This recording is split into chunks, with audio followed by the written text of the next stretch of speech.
kind introduction. Thank you all distinguished guests for being here. Namaskar.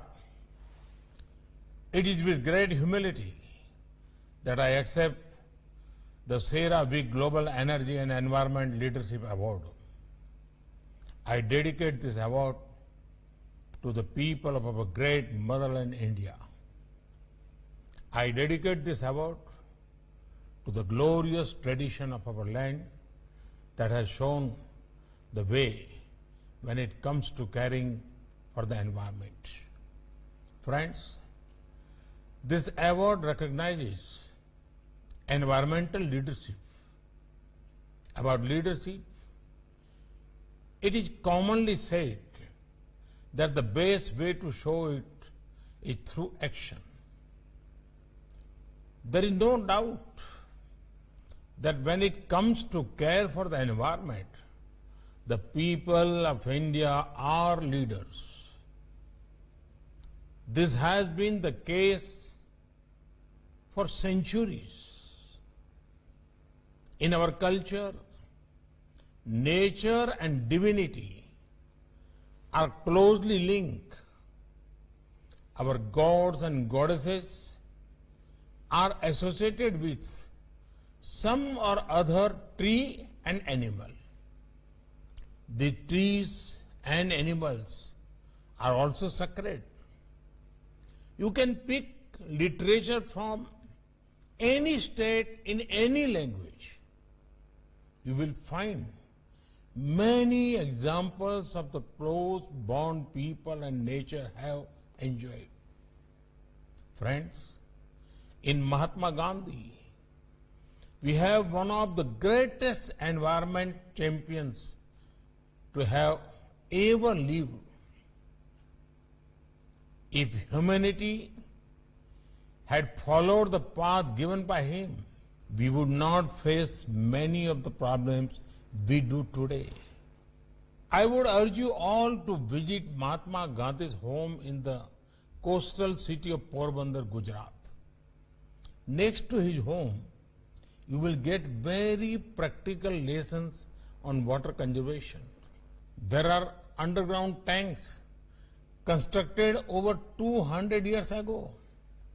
They were built to save rainwater. Friends, climate change and calamities are major challenges today. Both are interlinked. There are two ways to fight them. One, and that is through policies, laws, rules, and orders. These have their own importance, no doubt. I can share with you some examples. Share of non-fossil sources in India's installed capacity of electricity has grown by 38% now. We have moved to Bharat 6 emission norms since April 2020. This is equal to Euro 6 fuel. India is working to increase the share of natural gas from the current 6% to 15% by 2030. LNG is being promoted as a fuel. We just launched a national hydrogen mission last month for use of hydrogen as fuel. Recently, a scheme called PM Kusum was announced. This will promote an equitable and decentralized model of solar energy generation. But there is something beyond the world of policies, laws, rules, and orders. The most powerful way to fight climate change is behavioral change. There is a very famous story many of you would have heard of. A small child was given a torn world map. The child was told to fix it thinking it could never be done. But the child actually did successfully. When asked how the child did so, the child said, at the back of the world map was a figure of a man. All the child did was to assemble the figure of the man. And because of that, the world map also got assembled. The message is clear. Let us fix ourselves and the world will be a better place. Friends, this spirit of behavioral change is a key part of our traditional habits which teaches us consumption with compassion. A mindless throwaway culture is not a part of our ethos. Look at our farming methods or our foods. Look at our mobility patterns or in energy consumption patterns. I am proud of our farmers who are constantly using modern techniques of irrigation. There is growing awareness on improving soil health and reducing use of pesticides. Today, the world is focusing on fitness and wellness.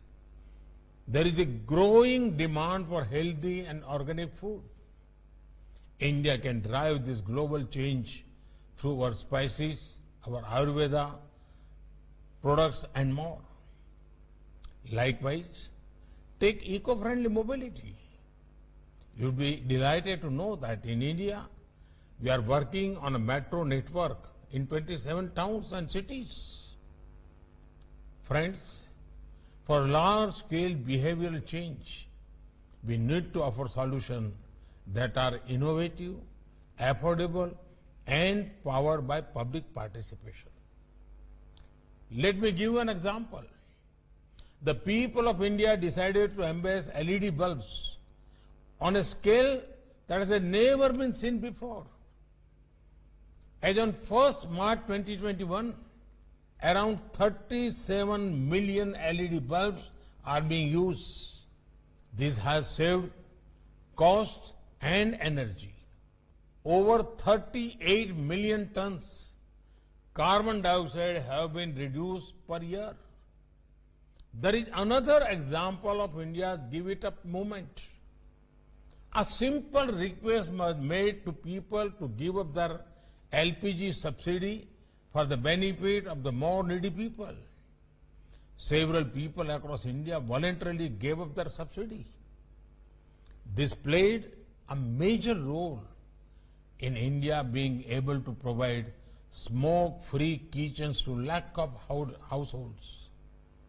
LPG coverage in India has seen a remarkable growth from 55% in 2014 to 99.6% today. Women have been the major gainers due to this.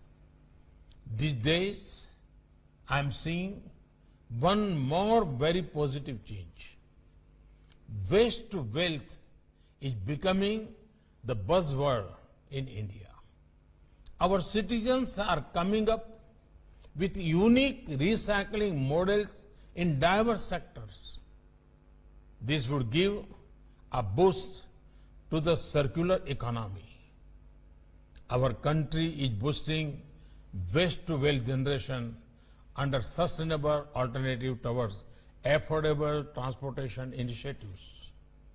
5,000 compressed biogas plants will be set up by 2024 with a production target of 15 MMT.